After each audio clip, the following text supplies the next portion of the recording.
আল্লাহ যখন কারো পক্ষে হয়ে যান, কাউকে সাহায্য করেন, এর বিপরীতে বা রাজা হোক জালেম, বাদশা হোক, সম্পদশালী হোক, আল্লাহর ক্ষমতার সামনে ওর ক্ষমতার কোনো দাম আছে?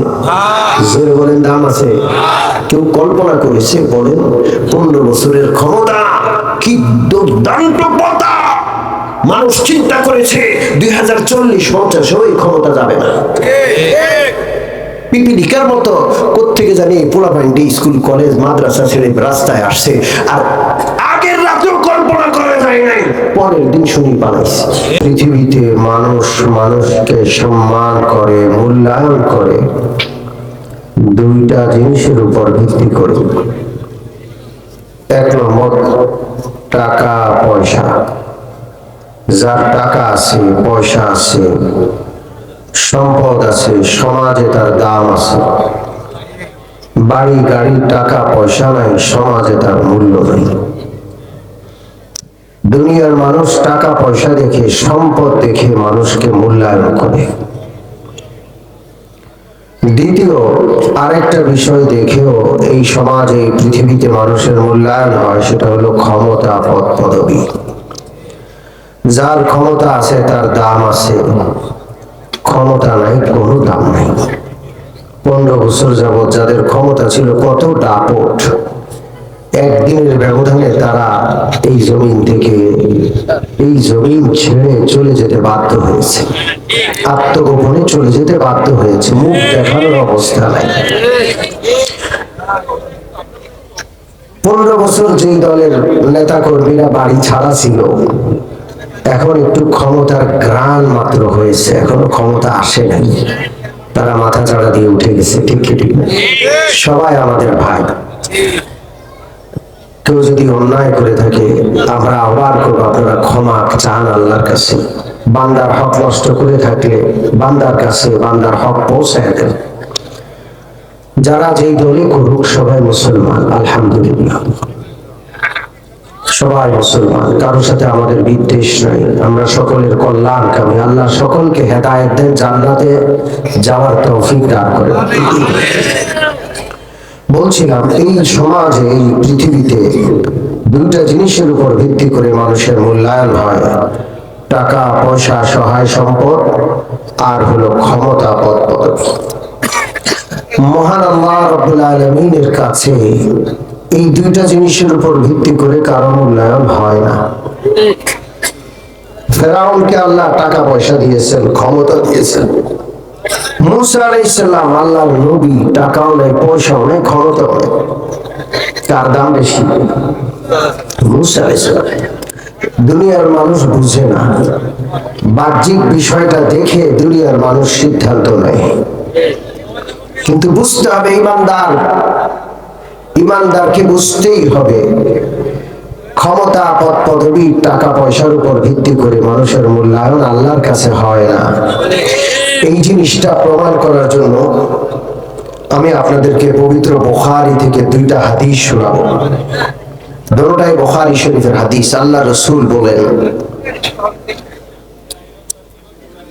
একদিন প্রিয় নবী সাল্লাল্লাহু আলাইহি ওয়াসাল্লাম মসজিদে নববীতে বসে ওয়াজ করছেন, বয়ান করছেন। সাহাবায়ে কেরাম আমার নবীর বয়ান শুনছেন। আল্লাহর হাবিব সাল্লাল্লাহু আলাইহি ওয়াসাল্লাম ওয়াজ করছেন, নসিহত করছেন, বয়ান করছেন, সাহাবারা বয়ান শুনছেন। মুগ্ধকর পরিবেশ, রাসূলুল্লাহর চেহারার দিকে সকলে তাকিয়ে আছে। এমন সময় মসজিদে নববীর সামনে দিয়ে এক লোক হেঁটে যায়, তাগড়া জওয়ান, চাঁদের মতো চেহারা, পোশাক আশাক বড় দামি পরিপাটি, সুন্দর চেহারা, সুগন্ধি মাখা। এই লোক পার হয়ে গেলেও এই লোকের সুগন্ধি এলাকায় সবার নাকে নাকে। এখানে কারো জানি কথা বলছেন, ভলান্টিয়ার ভাইদেরকে বলবো, মাহফিলের পরিবেশ, মাহফিলের সৌন্দর্য রক্ষার্থে আমরা মাহফিলের আশেপাশে কেউ জটলা পাকালে তাদেরকে সসম্মানে সেখান থেকে আমরা সরাইয়া দিব।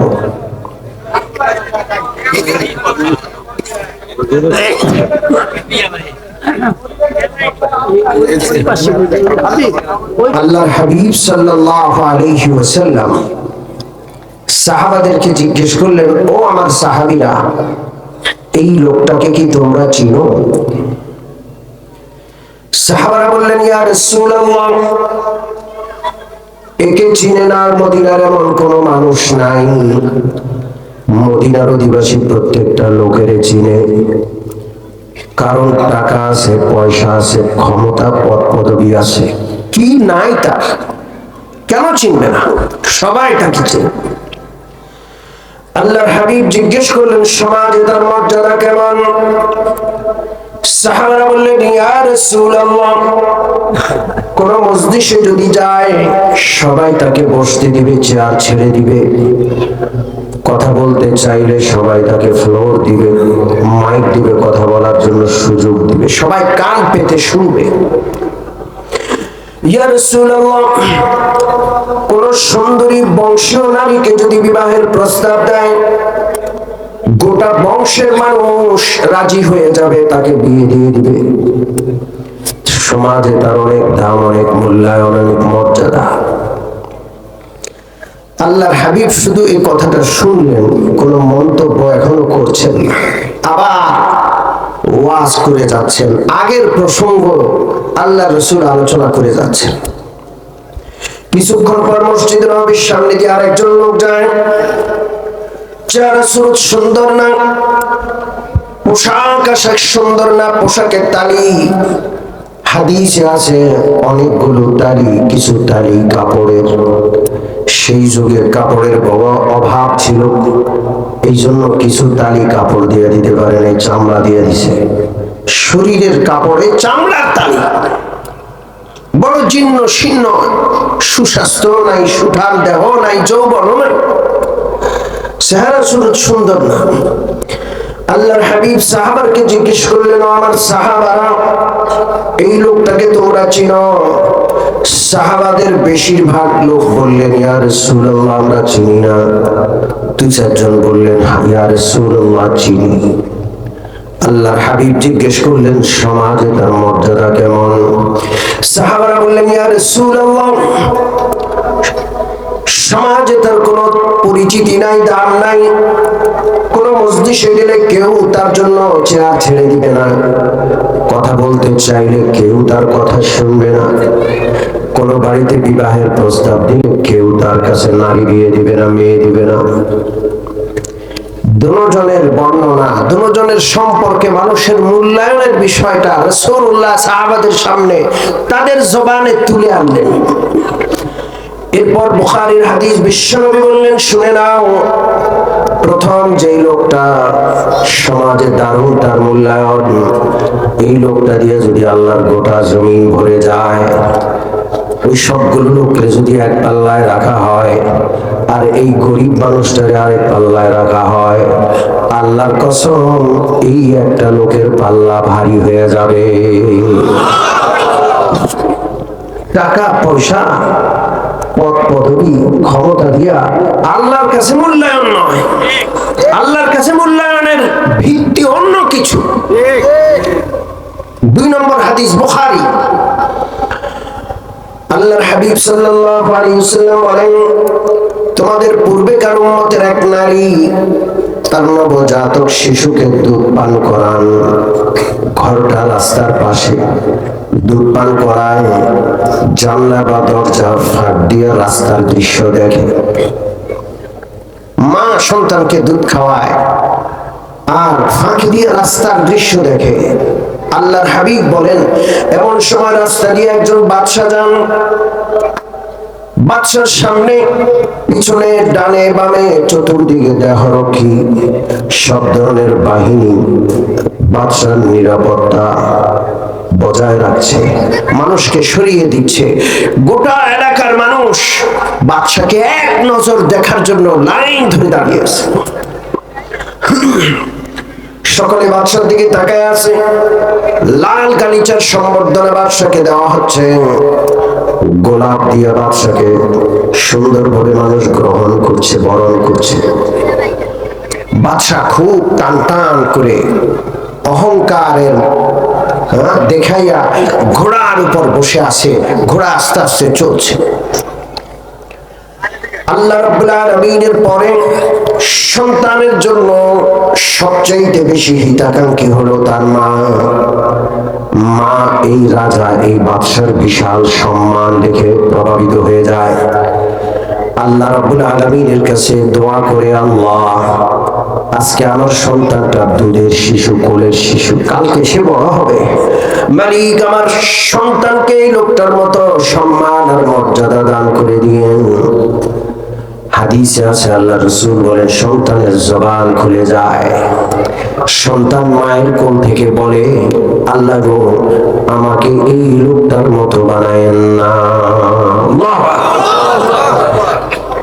এই ছোট বাচ্চার জবানে কথা বলানোর ক্ষমতা আল্লাহর আছে না নাই?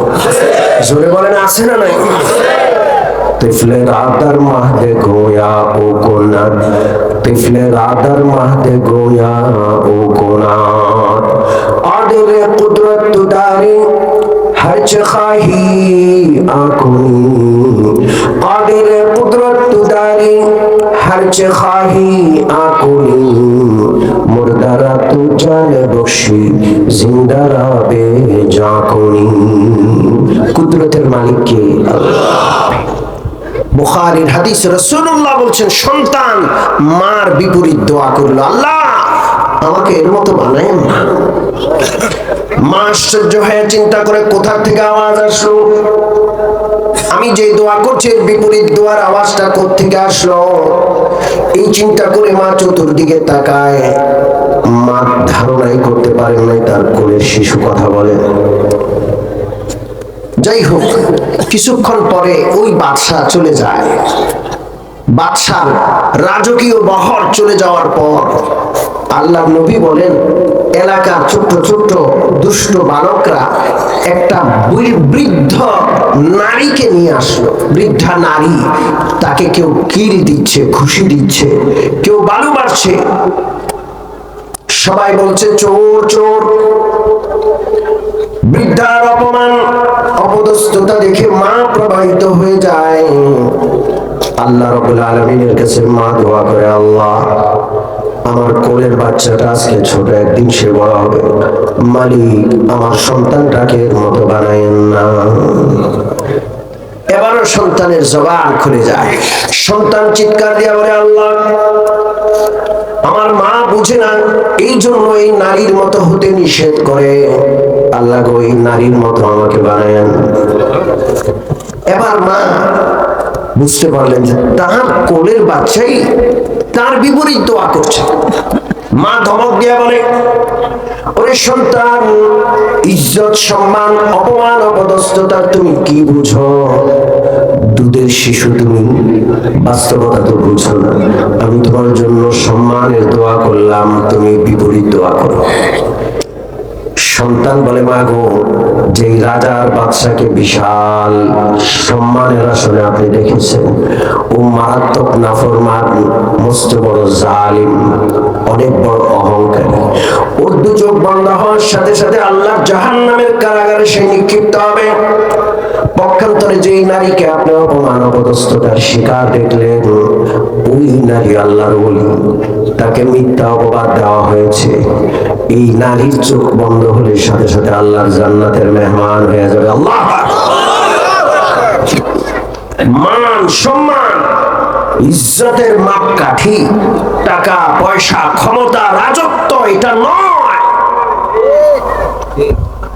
আমরা আল্লাহ রাব্বুল আলামিনের কাছে জানতে চাইবো, আল্লাহ আপনার বান্দাদের ইজ্জত কিসের ভিত্তিতে আপনার কাছে, আপনি কিসের ভিত্তিতে বান্দাকে সম্মানিত করবেন, আপনি কিসের ভিত্তিতে বান্দাকে ইজ্জত দিবেন, এটা আমরা কার কাছে জানতে চাইবো?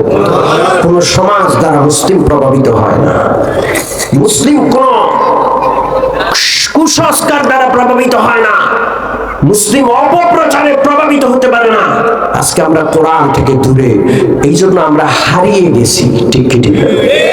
আমাদের ভিত্তিটা যদি মজবুত থাকতো, আল্লাহর কসম, সারা পৃথিবীর ইহুদি খ্রিস্টানের লক্ষ কোটি অপপ্রচার আমাদের বিন্দু মাত্র ক্ষতি করতে পারত না। আমরা আমাদের মূল থেকে দূরে সরে গেছি।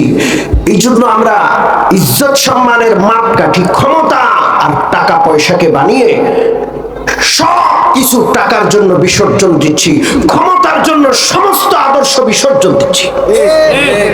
ঠিক ঠিক। প্রথমে আল্লাহ রাব্বুল আলামিনকে জিজ্ঞেস করব, আল্লাহ বান্দার ইজ্জত সম্মানের মাপকাঠি কি? আল্লাহ রাব্বুল আলামিন জবাব দিচ্ছেন সূরাতুল হুজুরাত 26 নম্বর পারা। আল্লাহ তাআলা বলছেন, ইন্না আকরামাকুম ইনদাল্লাহি আতকাকুম। আল্লাহ রাব্বুল আলামিনের নিকট তোমাদের মধ্য থেকে সবচেয়ে বেশি সম্মানী, সবচেয়ে বেশি ইজ্জতওয়ালা ওই ব্যক্তি যার কলিজার ভিতরে যত বেশি তাকওয়া, যার কলিজার ভিতরে যত বেশি আল্লাহর ভয়। আল্লাহু আকবার। একজন রিকশাওয়ালা, ঠেলাওয়ালা, দিনমজুর একবেলা খায় অভাবের তাড়নায়, আর একবেলা উপোস থাকে। ওর কলিজার ভিতরে আল্লাহর ভয় আর তাকওয়া যদি থাকে, ওই রাজা, ওই বাদশাহ, ওই সম্পদের কোটিপতির মালিক, কোটিওয়ালা, কোটিপতি, ওর চাইতে আল্লাহর কাছে রিকশাওয়ালা, ঠেলাওয়ালা, দিনমজুরের মূল্য বেশি, দাম বেশি। ঠিক ঠিক। তাকওয়া বড় দামি সম্পদ। তাকওয়ার কারণে মানুষের সম্মান, ইজ্জত ফেরেশতার চেয়ে আগে যায়। আল্লাহু আকবার। একটা হাদিস আপনাদেরকে শোনাই। আল্লাহর হাবিব সাল্লাল্লাহু আলাইহি ওয়াসাল্লাম মক্কা থেকে হিজরত করে মদিনায় আগমন করলেন। আল্লাহর হাবিব সাল্লাল্লাহু আলাইহি ওয়াসাল্লাম মদিনায় আসলেন। মদিনার মানুষ যেন চাঁদ পেল, সূর্য পেল, মদিনাটা যেন আলোকিত হলো। মদিনার যুবকরা রাসূলুল্লাহর প্রেমে পড়লো। মসজিদে নববী ছেড়ে কোথাও যায় না। এই যুবকদের মধ্যে একজন যুবক ছিলেন আল্লাহর হাবিবের প্রিয় সাহাবী, নাম মুআজ ইবনে জাবাল রাদিয়াল্লাহু আনহু। আজকের যুবকরা খেলোয়াড়দের নাম জানে, ভণ্ড দুশ্চরিত্র নায়ক নায়িকাদের নাম জানে। আল্লাহ রসুলের সাহাবী যারা রাসূলুল্লাহর জবানে জান্নাতের সুসংবাদ প্রাপ্ত, ওই সাহাবীদেরকে চিনে না, নাম জানে না। ঠিক ঠিক। নবীদের নাম জানতে হবে, ইতিহাস শিখতে হবে, সাহাবাদের এক একজনকে চিনতে হবে, সাহাবাদের ইতিহাস পড়তে হবে। ওই খেলোয়াড় সব বাপ, নষ্ট ভ্রষ্ট নায়ক নায়িকা সব বাপ। ঠিক ঠিক না? বাদ দিব তো ইনশাআল্লাহ। বড় আফসোস, মডেল বলা হয় নায়ক নায়িকাদেরকে। মডেল মানে অনুসরণীয়। আপনি কার অনুসরণ করবেন? ওর চরিত্রের ঠিকানা আছে, ওর জন্মের ঠিকানা নাই। ওর নামের সাথে মডেল লাগানো, এই মডেল শব্দের অবমাননা। মডেল তো হলেন উসওয়াতুন হাসানা, রাসূলুল্লাহ হলেন মডেল। উলাইকা আল্লাযীনা হাদাল্লাহু ফাবিহুদাহু মুকতাদি। নবীগণ হলেন মডেল, নবীগণের সঙ্গী সাহাবাগণ হলেন মডেল। যোগে যোগে আল্লাহর ওলিরা যারা অতিবাহিত হয়ে গেছেন, উলামায়ে কেরাম হলেন আমাদের মডেল। ঠিক ঠিক না? আল্লাহ যেন আমাদের যুবকদেরকে এই ধারা থেকে বের হয়ে ইসলামের সঠিক সরল পথের ধারায় ফিরে আসার তৌফিক দান করেন। মুআজ ইবনে জাবাল রাদিয়াল্লাহু তাআলা আনহু মদিনার এমন একজন সুদর্শন, প্রচন্ড মেধাবী এমন একজন যুবক, যিনি রাসূলের প্রেমে পড়লেন। আল্লাহর হাবিব সাল্লাল্লাহু আলাইহি ওয়াসাল্লামের মজলিস ছেড়ে কোথাও যায় না। রাসূলুল্লাহর আগমনের আগে পথে পথে ঘুরতো, উল্টাপাল্টা ছিল। রাসূলুল্লাহ আসার পর এমন রাসূল পাগল হলেন, মসজিদ ছেড়ে যায় না, রাসূলুল্লাহ দরবার ছেড়ে কোথাও যায় না। কোথাও যদি যান, ঘরে কিংবা কোনো কাজে যতক্ষণ দৌড়ে ফিরে এসে রাসূলুল্লাহর চেহারা না দেখেন, কলিজা ঠান্ডা হয় না, চক্ষু শীতল হয় না। রাসূলুল্লাহ দরবারে পড়েই থাকেন। মুআজ ইবনে জাবাল রাদিয়াল্লাহু আনহু, নাম মনে থাকবে ইনশাআল্লাহ। এই অবস্থায় মদিনার সময়গুলো যাচ্ছে, সময় অতিবাহিত হচ্ছে। হঠাৎ করে ইয়ামান দেশ থেকে রাসূলুল্লাহর সাথে সাক্ষাৎ করার জন্য একদল খ্রিস্টান ধর্মাবলম্বী প্রতিনিধি আসলো। ইয়ামান থেকে কোন ধর্মাবলম্বী? খ্রিস্টানদের একটা দল রাসূলুল্লাহর সাথে সাক্ষাৎ করতে আসলো। খ্রিস্টান ধর্মাবলম্বী প্রতিনিধি দল রাসূলুল্লাহর সাথে সাক্ষাৎ করে আল্লাহর হাবিবের কাছে আবেদন করলো, ইয়া রাসূলুল্লাহ, মদিনা সম্পর্কে আমরা জানি মদিনার লোকগুলো খুব খারাপ মানুষ ছিল। মারামারি, হানাহানি, খুনাখুনি, রক্তারক্তি ছাড়া আর কিছুই ছিল না। এখানে কোন ছোট্ট বিষয় নিয়ে যুদ্ধ লাগলে যুগ যুগ ধরে শতাব্দী কাল ব্যাপী তারা যুদ্ধ করত, মারামারি, হানাহানি করত। সেই যুদ্ধবাজ, খুনাখুনি, রক্তারক্তিতে অভ্যস্ত লোকগুলো ইয়া রাসূলুল্লাহ আপনার আগমনের ফলে সোনার মানুষ হয়ে গেল। আল্লাহু আকবার। কোথায় এদের মারামারির বদভ্যাস, কোথায় শত্রুতা, সব চলে গেছে। এখন যারা বন্ধু দেখছি এরা একসময় শত্রু ছিল, একজন আরেকজনের রক্তের পিপাসু ছিল, ওরা সব ভাই ভাই হয়ে গেছে। আল্লাহু আকবার। واذكروا نعمة الله عليكم إذ كنتم أعداء فألف بين قلوبكم فأصبحتم بنعمته إخوانا।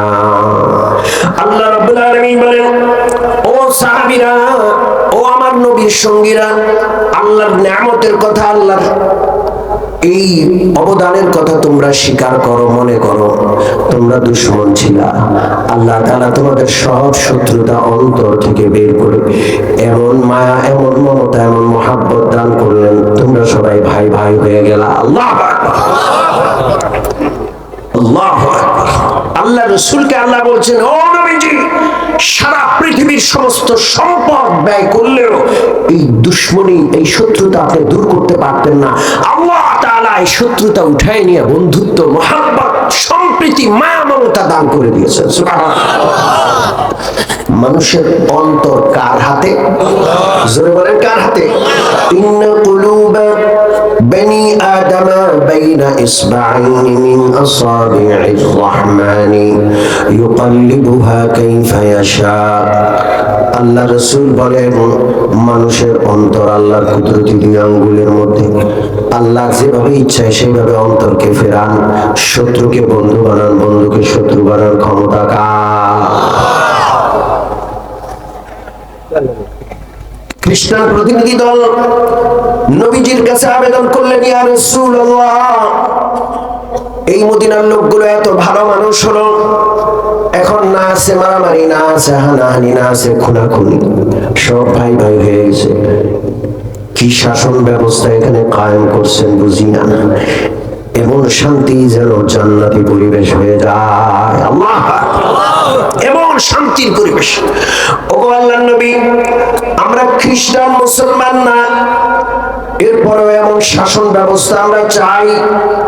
আমরা চাই আমাদের এই ইয়ামানটা যেন মদিনার মতো শান্তিপূর্ণ হয়ে যায়, ইয়ামানের মানুষগুলো যেন ভাই ভাই হয়ে যায়, ইয়ামানে যেন নিরাপত্তা বিরাজ করে, মানুষের মধ্যে সততা, সত্যবাদিতা আসে। আপনার শাসন ব্যবস্থাটা আমরা ইয়ামানে নিতে চাই। অমুসলমান আছি ঠিক আছে, কিন্তু শাসন মদিনাটা চাই। আল্লাহু আকবার। আমরা বড় কপাল পড়া মুসলমান। আমাদের কাছে ইসলামের একটা সুন্দর, সাম্যের, ইনসাফপূর্ণ, শান্তিপূর্ণ জীবন ব্যবস্থা থাকা সত্ত্বেও এটা বাদ দিয়া অভিশপ্ত ইহুদি, পথভ্রষ্ট খ্রিস্টানদের কাছে আমরা রাষ্ট্র ব্যবস্থা, বিচার ব্যবস্থা আমরা ভিক্ষা করে বেড়াই। কত বড় কপাল পড়া। কারোর কাছে যদি কোটি টাকা থাকে, কোটি টাকা ওই কোটিপতি নিজের কোটি টাকা পিছনে ফেলে রেখে আরেকজনের কাছে 5 টাকা ভিক্ষা করে, ওই লোকটা যত বোকা আল্লাহর কসম। মুসলমান ইসলামী রাষ্ট্র ব্যবস্থা, ইসলামী বিচার ব্যবস্থা, ইসলামী সমাজ ব্যবস্থা, ইসলামী অর্থ ব্যবস্থা বাদ দিয়া অভিশপ্ত ইহুদি পথভ্রষ্ট খ্রিস্টানদের কাছ থেকে রাষ্ট্র ব্যবস্থা, অর্থ ব্যবস্থা, বিচার ব্যবস্থা ভিক্ষা করে মুসলমানের মতো পোড়া কোপাইলার হয় না। বিচার ব্যবস্থা, ওদের বিচার ব্যবস্থা দিয়ে কোনোদিন ইনসাফ সাম্য আসবে না। মজলুম বিচার চাওয়ার জন্য আদালতে গেলে মজলুম যতটা মজলুম ছিল আদালতে গিয়ে ডবল মজলুম হবে। বিশ্বাস হয় না? হয় না? আমি নিজে, আমার মামলা আছে, আমি 3 মাস জেলে ছিলাম। বিগত সরকার আমলে উলামায়ে কেরামকে যখন হাত করা লাগিয়েছিল, আমিও হাত করায় আবদ্ধ হয়েছিলাম। অতএব কোর্ট, আদালত, বিচার ব্যবস্থা, জেলখানার সমস্ত চিত্রগুলো আমার সামনে আছে। বিচারের নামে প্রহসন ইহুদিদের কাছ থেকে আসছে বিচার ব্যবস্থা। এখানে ইনসাফ নাই, এখানে জুলুম আর জুলুম।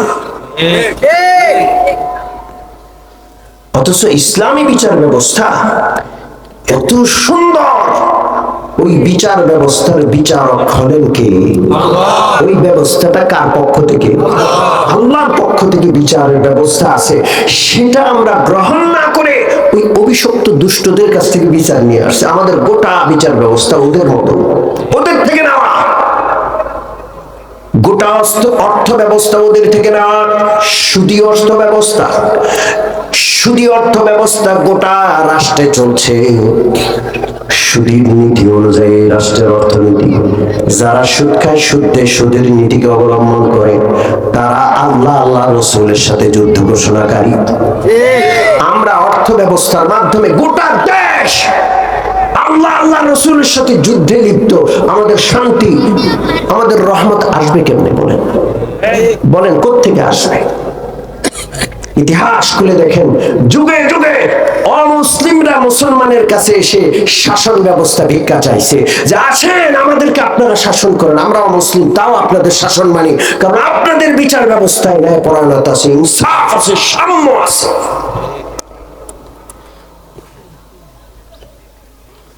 আল্লাহর হাবিব সাল্লাল্লাহু আলাইহি ওয়াসাল্লামের কাছে ইয়ামান থেকে আগত খ্রিস্টান প্রতিনিধিরা শাসন ব্যবস্থা চায়। ইয়া রাসূলুল্লাহ, আমরা খ্রিস্টান, তারপর মুসলিম শাসন ব্যবস্থা চাই, কোরআনী শাসন ব্যবস্থা চাই। আল্লাহ রাসূল সাল্লাল্লাহু আলাইহি ওয়াসাল্লাম সারা রাত চিন্তা করলেন কাকে পাঠানো যায় ইয়ামানের শাসক হিসাবে। আল্লাহর হাবিব সাল্লাল্লাহু আলাইহি ওয়াসাল্লামের চোখের সামনে শুধু একটা চেহারা ভাসে, সেটা হলো মুআজ ইবনে জাবাল। ছেলেটা বয়স কম হইল, প্রচন্ড মেধাবী, প্রচন্ড ধীশক্তি, অত্যন্ত যোগ্য। ওকে ইয়ামনে পাঠালে মদিনার হুবহু শাসন ব্যবস্থা সেই ইয়ামনে কায়েম করতে পারবে, বাস্তবায়ন করতে পারবে, যোগ্যতা তার আছে। আল্লাহর হাবিব সাল্লাল্লাহু আলাইহি ওয়াসাল্লাম সকালবেলায় মুআজকে ডাকলেন, একান্তে তাকে বুঝালেন, মুআজ, তোমাকে আমি ইয়ামনের গভর্নর বানায়া পাঠাবো, যেতে রাজি আছো? মুআজ রাদিয়াল্লাহু তাআলা মাথা নিচু করে আছেন, টপ টপ করে চোখের পানি পড়ছে।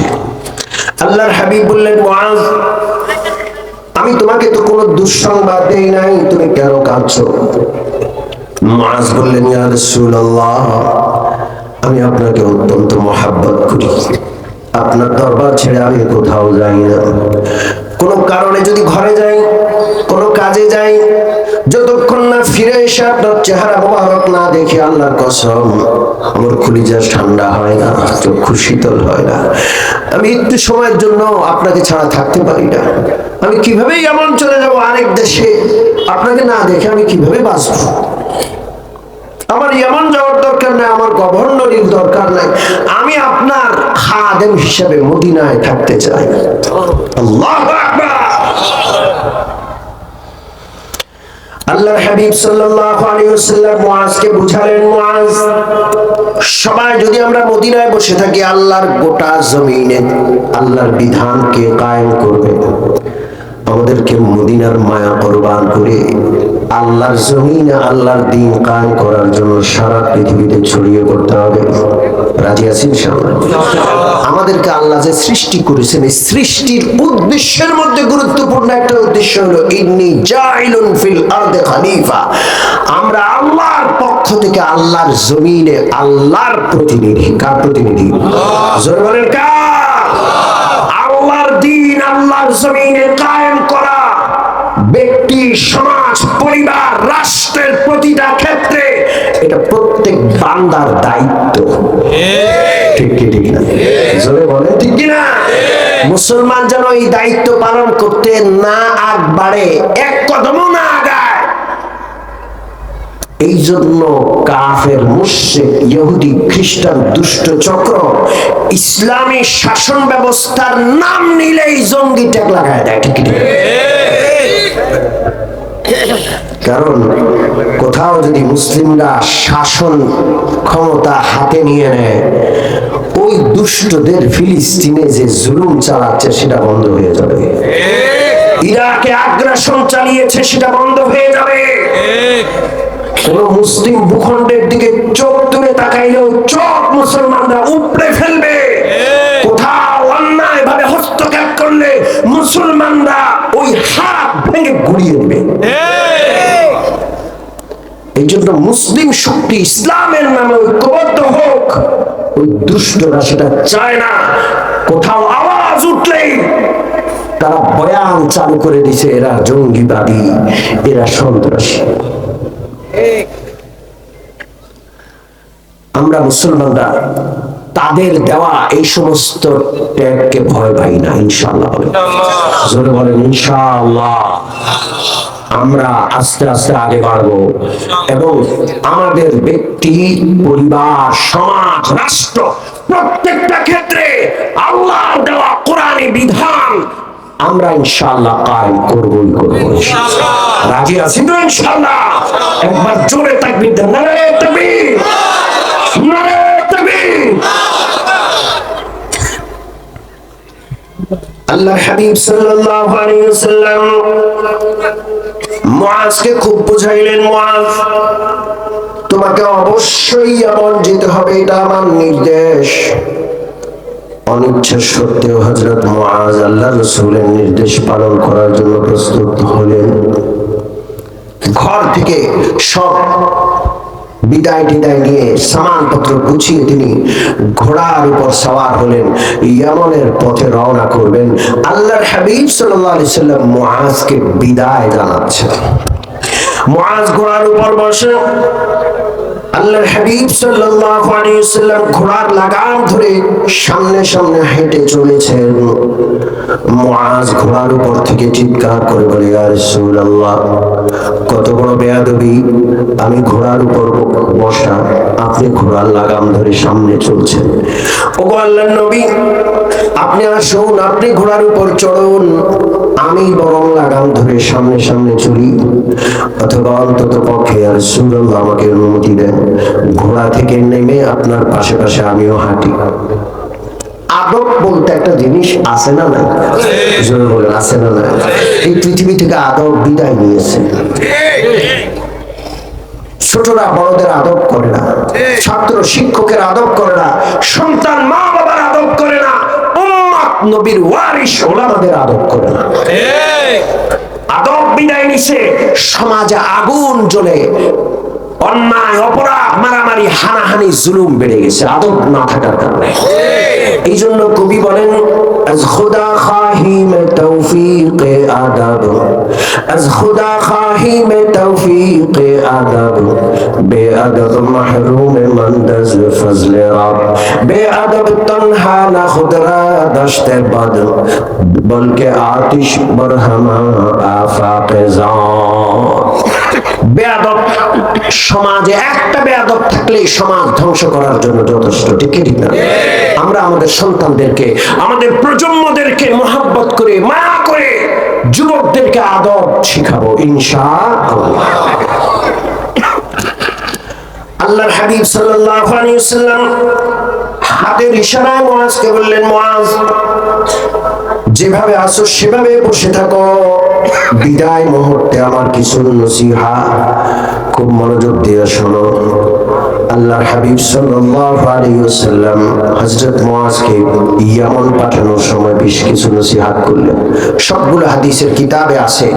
আমি সেখান থেকে খুব নির্বাচন করে দুইটা নসিহত খুবই দামি আপনাদেরকে শোনাবো। আল্লাহ রাসূলের একটা ভবিষ্যৎবাণী শোনাবো। কয়টা নসিহত? ভবিষ্যৎবাণী কয়টা? খুব শুনতে হবে। আল্লাহর হাবিব সাল্লাল্লাহু আলাইহি ওয়াসাল্লাম মুআজকে বললেন, মুআজ ইত্তাকি দাওয়াতাল মাজলুমি ফাইন্নাহু লাইসা বাইনাহা ওয়া বাইনাল্লাহি হিজাব। ও মুআজ, একজন সাধারণ নাগরিক ছিল মদিনার, এখন ইয়ামান রাজ্যের বাদশা হয়ে যাচ্ছ, গভর্নর হয়ে যাচ্ছ। ক্ষমতার মোহে অন্ধ হলে চলবে না, জালেমের ভূমিকা অবতীর্ণ হওয়া যাবে না। খবরদার, ক্ষমতার আসনে আসীন হয়ে তুমি যদি জালেম হয়ে যাও, মনে রাখবা মজলুমের শক্তি কখনো জালেমের চেয়ে কম নয়, বেশি শক্তি। কারণ মজলুমের বদদুয়া আর আল্লাহর আরশের মধ্যে কোনো পর্দা থাকে না। মজলুমের বদদুয়া সরাসরি কোথায় পৌঁছে যায়? জোরে বলেন কোথায়? মজলুমের পক্ষে আল্লাহ, আল্লাহর সাহায্য পাঠান। আল্লাহ যখন কারো পক্ষে হয়ে যান, কাউকে সাহায্য করেন, এর বিপরীতে বা রাজা হোক জালেম, বাদশা হোক, সম্পদশালী হোক, আল্লাহর ক্ষমতার সামনে ওর ক্ষমতার কোনো দাম আছে? জোরে বলেন, দাম আছে? কেউ কল্পনা করেছে? বলেন, 15 বছরের ক্ষমতা কি দুর্দান্ত পথা! মানুষ চিন্তা করেছে 2040-50 ওই ক্ষমতা যাবে না। পিপিলিকার মতো কোত্থেকে জানি পোলাপাইন্ডি স্কুল কলেজ মাদ্রাসা ছেড়ে রাস্তায় আসছে, আর আগের রাতেও কল্পনা করা যায় নাই, পরের দিন শুনি পালাইছে। ওদের জন্য আমাদের মায়া, কিন্তু এখান থেকে তো আমাদের শিক্ষা নিতে হবে, জুলুম করা যাবে না। ঠিক কি ঠিক না? আল্লাহু আকবার। হযরত মুআজকে এক নম্বর নসিহত করলেন, খবরদার মজলুমের বদদুয়াকে ভয় করো, কারণ মজলুমের বদদুয়া আল্লাহর কাছে পৌঁছতে মাঝে কোনো পর্দা থাকে না। ইত্তাকি দাওয়াতাল মাজলুম। কবি বলেন, ভিতর সাজ আহে মজলুমা কে হাঙ্গামে দোয়া করদান, ইজাবত আজ দরে হক বহরে ইস্তিকবাল মি আয়াত। কে রাজা, কে প্রজা, কে মালিক, কে ভৃত্য চিনার উপায় নাই। আল্লাহর দরবারে নামাজের কাতারে সকলেই গোলাম হয়ে দাঁড়ায় গেছে। আল্লাহু আকবার। নামাজের এই রূপটা মুসলমান পেশ করে নাই, হিন্দু সিআইডিরা হিন্দু রাজাদের কাছে পেশ করেছে।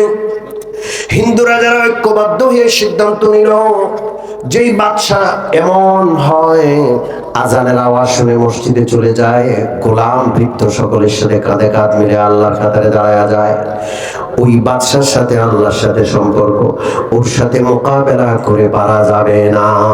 আল্লাহু আকবার। বিনা যুদ্ধে সমস্ত হিন্দু রাজারা ক্ষমতা হযরত সুলতান মাহমুদ গজনবীর হাতে অর্পণ করে দিল। আল্লাহু আকবার। আমরা মুসলমানরা আজকে নামাজ ছেড়ে দিছি, মনে করতেছি নামাজ রোজা কিছুই লাগবে না, এমনি বিজয় আসবে। আসবে? জোরে বলেন, আসবে। সম্মানিত উপস্থিতি, তাহলে আজকের খোলাসা কথা হলো, আল্লাহর কাছে দামি হওয়া যায় কোন গুণটার মাধ্যমে? জোরে বলেন, তাকওয়া, আল্লাহর ভয়। জোরে বলেন কি? আল্লাহর ভয়। সর্বশেষ কথা, আল্লাহর কাছে দামি হওয়ার জন্য আল্লাহর ভয়, তাকওয়া যে দরকার। তাকওয়া অর্জনের দুইটা মাধ্যম গুরুত্বপূর্ণ। কয়টা মাধ্যম?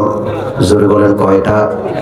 ডাক্তার হতে হলে ডাক্তারি সিলেবাস পড়তে হয়, ইঞ্জিনিয়ার হতে হলে বুয়েটে ইঞ্জিনিয়ারিং সিলেবাস পড়তে হয়, তাকওয়াওয়ালা হতে হলে তাকওয়ার সিলেবাস পড়তে হবে। আল্লাহ রাব্বুল আলামিন মুহাম্মদুর রাসূলুল্লাহ সাল্লাল্লাহু আলাইহি ওয়াসাল্লামের মাধ্যমে কিয়ামত পর্যন্ত মানবতার জন্য তাকওয়ার সিলেবাস দিয়েছেন, নাম হলো কোরআন। আল্লাহ, তাকওয়ার সিলেবাস কোরআন। কোরআন ছাড়া মুত্তাকি হবে না, বাটপার হবে, শিক্ষিত হবে। কোরআন বা শিক্ষিত বাটপার হবে। কোরআন নাই, শিক্ষিত হবে, শিক্ষিত চোর হবে। কোরআন নাই, শিক্ষিত হবে, শিক্ষিত দুর্নীতিবাজ হবে। অশিক্ষিত দুর্নীতিবাজ, অশিক্ষিত চোর, অশিক্ষিত ডাকাত যতটা ক্ষতি দেশ দশের করতে পারবে না, শিক্ষিত চোর, শিক্ষিত বাটপার দেশের অনেক অনেক বড় ক্ষতি করে দিবে। ঠিক ঠিক। এই জন্য তাকওয়ার সিলেবাস বাধ্যতামূলক। প্রত্যেক মুসলমানের এই সিলেবাস পড়তে হবে। এটা আল্লাহ প্রদত্ত সিলেবাস। কে দিয়েছেন এটা? মুত্তাকি হতেই হবে। মুত্তাকি হওয়ার সিলেবাস পড়লে আপনি আল্লাহর কাছে দামি হবেন, আপনার সন্তান আল্লাহর কাছে দামি হবে। 2 নম্বর, মুত্তাকি হওয়ার জন্য আল্লাহ রাব্বুল আলামিন আরেকটা পন্থা বলেছেন, ইয়া আইয়ুহাল্লাযীনা আমানু তাকুল্লাহা ওয়া কুনু মা'আস সাদিকিন। ও ঈমানদাররা, তোমরা মুত্তাকি হয়ে যাও। মুত্তাকি হওয়ার একটা গুরুত্বপূর্ণ পদ্ধতি হলো আমার নেক বান্দা মজলুমের বদদোয়া থেকে নিজেকে বাঁচাও। কারণ মজলুম বদদোয়া যখন করে, আল্লাহর পক্ষ থেকে ফেরেশতারা আগাইয়া আসা এসে সে বদদোয়াকে আল্লাহর কাছে নিয়ে যায়। আল্লাহু আকবার। এই জন্য আমরা কখনো জালেম হব না ইনশাআল্লাহ। যে যে জায়গায় আছি, আমি একটা পরিবারের প্রধান, আমি আমার স্ত্রীর উপর যেন অন্যায়ভাবে কোনো সিদ্ধান্ত না নেই। আমি একটা পরিবারের প্রধান, আমার সন্তান যেন মজলুম না হয়, সন্তানের মধ্যে ব্যবধান করে মা বাবা। ঠিক কি ঠিক না? আমি একটা দোকানের মালিক, আমার কর্মচারীদের মধ্যে যেন জুলুম না হয়। যে যেখানে আছি সেখান থেকে আমরা জুলুম করব না ইনশাআল্লাহ। 2 নম্বর নসিহত বিশ্বনবী হযরত মুআজকে বললেন, ইয়াকা ওয়াত-তানাউম ফাইন্না ইবাদাল্লাহি লাইসু বিল মুতানাআমিন। ও মুআজ, সাধারণ ঘরের সাধারণ একটা ছেলে তুমি, কৃষকের ছেলে, মদিনাবাসী কৃষক ছিলেন, খেজুরের চাষ করতেন। কৃষকের ছেলে, আজকে তুমি বিশাল রাজ্যের বাদশা হয়ে যাচ্ছ, গভর্নর হয়ে যাচ্ছ। গভর্নর হাউসে তুমি থাকবা, গণভবন বঙ্গভবনে থাকবা, রাষ্ট্রের সম্পদ তোমার কাছে, কোষাগার তোমার কাছে। শুনে রাখো, বিলাসিতা করবে না। কারণ আল্লাহর নেক বান্দারা বিলাসী জীবন যাপন করে না। কোটি টাকার মালিকও যদি বিলাসিতা না করে, তার কাছে দান করার মতো সম্পদ থাকবে, বিলাসিতার কোনো শেষ নাই। ঠিক ঠিক না? আমি এমন লোক চিনি ঢাকায়, যে তার বাথরুমটা কোন ডিজাইনে হবে, বাথরুমের ফিটিংস কোনটা কেমন হবে, শুধু বাথরুমের জন্য সে চায়নায় গেছে। চায়নায় গিয়ে এক একটা টাইলস, এক একটা কমোড, এক একটা বাথরুমের কল সে কিনে আনছে। বাথরুমের পিছনে তার কোটি টাকার কাছাকাছি খরচ। ওই ধনী মানুষ কোটিপতি, তার বাড়ির আশেপাশে অসংখ্য গরিব আছে, এক বেলায় খায়, আরেক বেলায় খাইতে পায় না। অসংখ্য রোগী আছে, চিকিৎসা করতে পারে না, কিডনি ডায়ালিসিস করতে পারে না, হার্টে রিং পরাইতে পারে না। কষ্ট আছে না নাই? আপনাকে আল্লাহ টাকা দিচ্ছেন বিলাসিতা করার জন্য না। আপনি রাষ্ট্রপতি হতে পারেন, প্রধানমন্ত্রী হতে পারেন, দেশের কোটি কোটি হাজার কোটি টাকা সম্পদ আপনার সামনে, আপনি বিলাসিতা করবেন না। ঠিক কি ঠিক না? জোরে বলেন ঠিক কি না? আপনি কোটিপতি হলো, আপনার সম্পদগুলো আপনার না। আপনার সম্পদের মধ্যে সাধারণ জনগণের হক আছে। এটা কার ঘোষণা? ফি আমওয়ালিহিম হাক্কুল লিসাইলি ওয়াল মাহরুম। আল্লাহ রাব্বুল আলামিন বলেন, সম্পদশালীদের সম্পদে অসহায়, গরিব, অসুস্থ, ওদের হক আছে। আল্লাহ, বাথরুমের পিছনে কোটি টাকা খরচ করলেন, আপনার পাশের প্রতিবেশীটা না খেয়ে কষ্ট করে, বিনা চিকিৎসায় হাজার হাজার রোগী কষ্ট করছে, আপনার বাথরুমের কমোড ওখান থেকে আনার দরকার আছে? জোরে বলেন দরকার আছে? জোরে বলেন দরকার আছে? আরবের এক শাসক আছে দুবাইয়ের, তার বিমানটা হলো স্বর্ণের, তার বাথরুমের ফিটিংস গুলো সব স্বর্ণের। বলেন এই সম্পদ কার? জোরে বলেন কার? আল্লাহ। আল্লাহ কাউকে বিলাসিতা করার জন্য সম্পদ দেন না, এই জন্য বিলাসিতা নিষেধ, বিলাসিতা করা যাবে না। আল্লাহর হাবিব সাল্লাল্লাহু আলাইহি সাল্লাম হযরত মুআজকে যখন বাদশা বানায়া গভর্নর বানায়া পাঠাচ্ছেন, গুরুত্বপূর্ণ অনেকগুলো নসিহতের মধ্যে 2 নম্বর নসিহত বললাম, খবরদার মুআজ, ইয়াকা ওয়াত তানাউম, বিলাসিতা করা থেকে নিজেকে দূরে রাখো। ফাইন্না ইবাদাল্লাহি লাইসু বিল মুতানাআমিন, আল্লাহর নেক বান্দারা কখনো বিলাসী জীবন যাপন করে না। আল্লাহু আকবার। আল্লাহর হাবিব সাল্লাল্লাহু আলাইহি ওয়াসাল্লাম একটা ভবিষ্যৎবাণী করলেন। নবীজি বললেন, মুআজ, আজকে তুমি মদিনা থেকে বিদায় নিয়ে ইয়ামনে যাচ্ছ, যখন ইয়ামন থেকে আবার মদিনায় আসবা, আমি নবীর সাথে তোমার সরাসরি আর সাক্ষাৎ হবে না।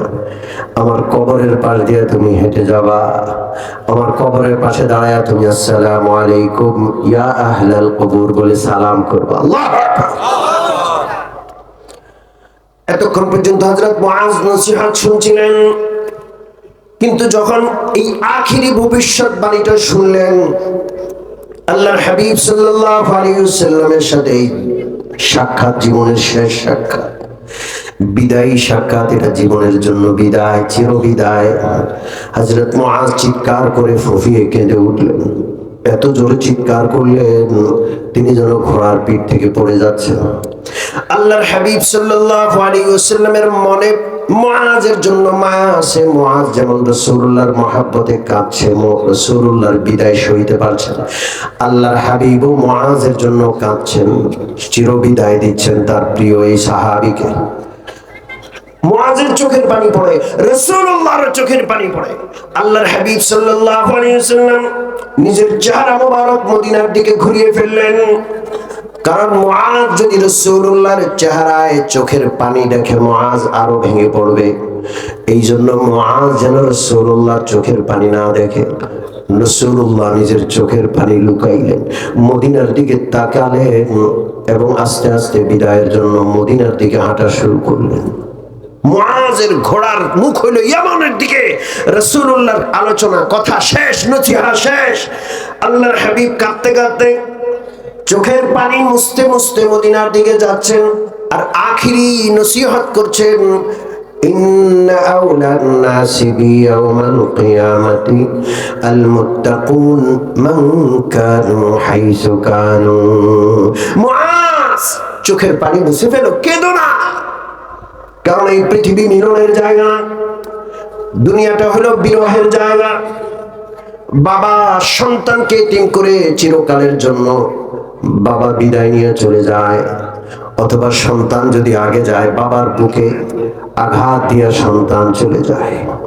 স্বামী স্ত্রীকে শোকের সাগরে ভাসিয়ে দিয়ে চলে যায় বিধবা বানাইয়া, অথবা স্ত্রী আগে চলে যায়, স্বামী শোকের সাগরে ভাসতে থাকে। এই পৃথিবীটা মিলনের জায়গা না। আমি আপনি ভুল চিন্তা করে আসি, এই পৃথিবী কিসের জায়গা? বুঝতেছেন আমার কথা? কিসের জায়গা? বিরহের জায়গা। আল্লাহর হাবিব বলতে চাচ্ছেন, মুআজ চোখের পানি মুছো, কেঁদে ফায়দা নাই। 1000 বছরের হায়াত যদি আমি তুমি লাভ করি, একদিন না একদিন তুমি বিদায় নিয়ে চলে যাবা, আমাকে বিরহের কষ্ট দিবা, অথবা আমি আগে চলে যাব, তুমি বিরহের কষ্ট পাবা। একদিন না একদিন যেতেই হবে। অতএব কেঁদো না, শুনে রাখো, মিলনের জায়গা হলো জান্নাত। আমি বিশ্ব নবীর পাশে যদি জান্নাতে হাসরে কিয়ামতে থাকতে চাও, শুনে রাখো, ইন্না আউলান নাসি বি ইয়াউমাল কিয়ামাতি আল মুত্তাকুন মান কানু হাইসু কানু। কিয়ামতের দিন আমার সবচেয়ে কাছের জান্নাতে তারা থাকবে, জান্নাতে আমার কাছে তারাই থাকবে যার কলিজার ভিতরে যত বেশি তাকওয়া। আল্লাহু আকবার। কেঁদে লাভ নাই। মান কানু হাইসু কানু কানো, সে যেই হোক, আমার গোত্রের হোক, আমার বংশের হোক, আমার বংশের না হোক, হাইসু কানো, আমার সাথে তার সময়ের ব্যবধান সামান্য হোক বা বিশাল ব্যবধান হোক, হাজার হাজার বছর পরে আসছে, অসুবিধা নাই, তাকওয়া যদি অর্জন করে আমি নবীর পাশের জান্নাতে সে জায়গা পেয়ে যাবে। আল্লাহ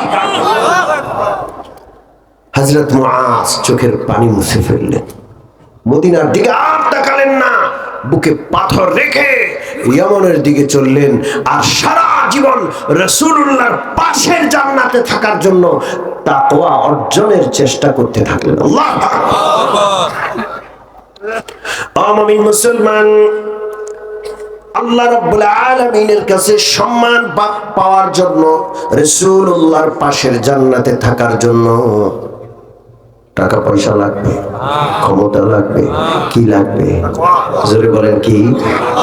তাকওয়া কি জিনিস দেখে একটু সময় পাই কিনা বোঝানোর জন্য। আল্লাহু আকবার। আপনাদের কষ্ট হচ্ছে? শেষ করে দিব। মাওলানা রুমি রাহমাতুল্লাহ আলাইহি তাকওয়া বোঝানোর জন্য একজন ন্যায়পরায়ণ শাসকের একটা ঘটনা তিনি মসনবী শরীফে বলেছেন, লিখেছেন। মসনবী শরীফ বিখ্যাত একটি গ্রন্থ। ওই ন্যায়পরায়ণ শাসকের নাম হলো সুলতান মাহমুদ গজনবী রাহমাতুল্লাহ আলাইহি। আজকাল আমরা শাসক বলতেই বুঝি দুষ্ট লোক। সমাজের শাসন ক্ষমতা কোনো ভালো লোকে নিতে চায় না। দুষ্টরা, যাদের বেশি শক্তি আছে, কালো টাকা আছে, তারা শাসন ক্ষমতায় গিয়া টাকাওয়ালারা আরো টাকা কামায়, বেশি শক্তিওয়ালারা আরো বেশি শক্তি বানায়। ঠিক না? শাসক বলতেই আমাদেরকে এমন একটা রাষ্ট্র ব্যবস্থা ইংরেজরা দিছে, এখানে ভালো কোনো শাসক আসবে না। ভালো মানুষ শাসক হইয়া ভেজালে পড়তে যাবে না, দুষ্ট লোকগুলাই শাসক হবে। এই পুরা সিস্টেম পাল্টাইতে হবে, না হয় এই ধরনের 2024-এর মতো অভ্যুত্থান একটা নয়, দুইটা নয়, হাজারটা হবে, শান্তি আসবে না, বৈষম্য দূর হবে না। গোটা ব্যবস্থাপনা পাল্টাইয়া ইংরেজি ব্যবস্থাপনা সব দূর করে কোরআনী ব্যবস্থাপনা আনতে হবে, তাইলে বৈষম্য দূর হবে, শান্তি আসবে, ইনসাফ আসবে, ন্যায় বিচার প্রতিষ্ঠিত হবে। ঠিক না? সংস্কার, কতবার সংস্কার হয়েছে এই দেশের সংবিধান? 15-16 বার তো সংস্কার করে ফেলছে সংবিধান, কোনো লাভ তো হয়নি। দুর্নীতিবাজরা দুর্নীতি করেই যাচ্ছে, ক্ষমতার অপব্যবহার ক্ষমতাসীনরা করেই যাচ্ছে, কালো টাকার মালিকগুলো কালো টাকা বানিয়ে যাচ্ছে, গোটা ব্যাংক লুট হয়ে গেছে, গোটা দেশের রিজার্ভ লুট হয়ে গেছে। সংস্কার করে লাভ নেই। গোটা শাসন ব্যবস্থা পাল্টায়া ইসলামী শাসন ব্যবস্থা আনতে হবে। রাজি আছেন ইনশাআল্লাহ? মুসলমানরা রাজি না, এত অপপ্রচারের শিকার। মুসলমানরা ইসলাম চায় না। দুঃখ কার কাছে বলবো বলেন? সুলতান মাহমুদ গজনবী রাহমাতুল্লাহ আলাইহি ইতিহাসের একজন ন্যায়পরায়ণ আল্লাহওয়ালা শাসক। তার বাড়ি গজনীতে। হিন্দুস্তানে তিনি আক্রমণ করেছেন। এই হিন্দুস্তানে তিনি ইসলামের পতাকা উড্ডীন করেছেন, এমনি এমনি না। হিন্দুস্তানের হিন্দুরা তার কাছে গিয়ে আবেদন করলো, হিন্দুরা যাদের জুলুম তারা সহ্য করতে পারছে না, আসেন আপনারা মুসলমানরা সুশাসন বুঝেন, আপনাদের শাসনটার মধ্যে ইনসাফ আছে, ন্যায়পরায়ণতা আছে, আমরা হিন্দু হয়েও আপনাদের শাসন চাই, আপনারা আসেন। হিন্দুরা যাদের জুলুম আর নিপীড়নে হিন্দুরা অতিষ্ঠ হইয়া মুসলমানদেরকে ডেকে আনছে। সুলতান মাহমুদ গজনবী রাহমাতুল্লাহ আলাইহি এই দেশে আসলেন, আক্রমণ করলেন। হিন্দুরা যারা এই দেশটাকে শাসন করছিল, যেই দিকে আক্রমণ করেন সেই দিকেই সুলতান মাহমুদ গজনবীর বিজয়। হিন্দুরা যাদের পরাজয় আর পরাজয়। শতধা বিভক্ত হিন্দুরা যারা সকলে ঐক্যবদ্ধ হলো, মুসলিম শাসক সুলতান মাহমুদ গজনবীকে ঠেকাতে হবে, না হয় গোটা হিন্দুস্তান তার করতলে চলে যাবে। সবাই ঐক্যবদ্ধ হলো, সবার সেনাগুলোকে একসাথ করলো, সবাই মিলে ঐক্য জোট করেও সুলতান মাহমুদ গজনবীর সাথে পারে না। যেখানেই যায় সুলতান মাহমুদ গজনবী বিজয়ী হয়ে যান। আল্লাহু আকবার। কিতাবে লেখে রাজারা, হিন্দু রাজারা সকলে পরামর্শে বসলো, সুলতান মাহমুদ গজনবীর কাছে কি এমন অস্ত্র আছে আমাদের গোটা হিন্দুস্তানের সমস্ত রাজাদের সৈন্য ঐক্যবদ্ধ হয়েও সে অস্ত্রের মোকাবেলা করে পারে না। খবর নেওয়ার জন্য বিশাল বড় একটা সিআইডি দল গঠন করলো। ওই হিন্দু সিআইডিরা মুখে দাড়ি রাখলো, গায়ে লম্বা জামা লাগাইলো, মাথায় টুপি পাগড়ি লাগাইয়া মুসলমানের বেশ ধারণ করে সুলতান মাহমুদ গজনবী রহমতুল্লাহ আলাইহি সেনাবাহিনীর রন্ধ্রে রন্ধ্রে প্রবেশ করলো। কি আছে মুসলমানের মধ্যে যে মুসলমানের সাথে পারা যাচ্ছে না?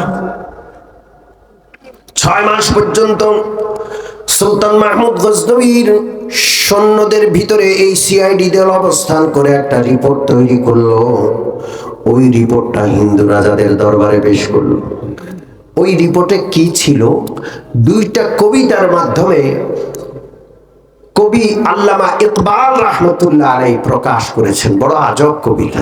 एक ही सफ में खड़े हो गए महमूद व आयाज, एक ही सफ में खड़े हो गए महमूद व आयाज, न कोई बंदा रहा और न कोई बंदा नवाज, न कोई बंदा रहा और न कोई बंदा नवाज, बंदा व साहिब मुहताज गनी एक हुए, बंदा व साहिब मुहताज गनी एक हुए, तेरी सरकार में पहुंचे तो सभी एक हुए, तेरी सरकार में पहुंचे तो सभी एक हुए।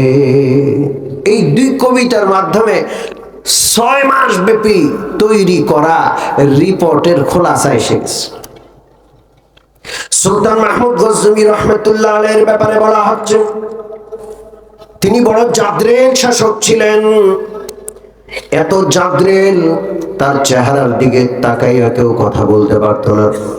তার চোখে চোখ পড়ে গেলে তার এত মারাত্মক প্রভাব ছিল, মানুষের কলিজা কেঁপে উঠত।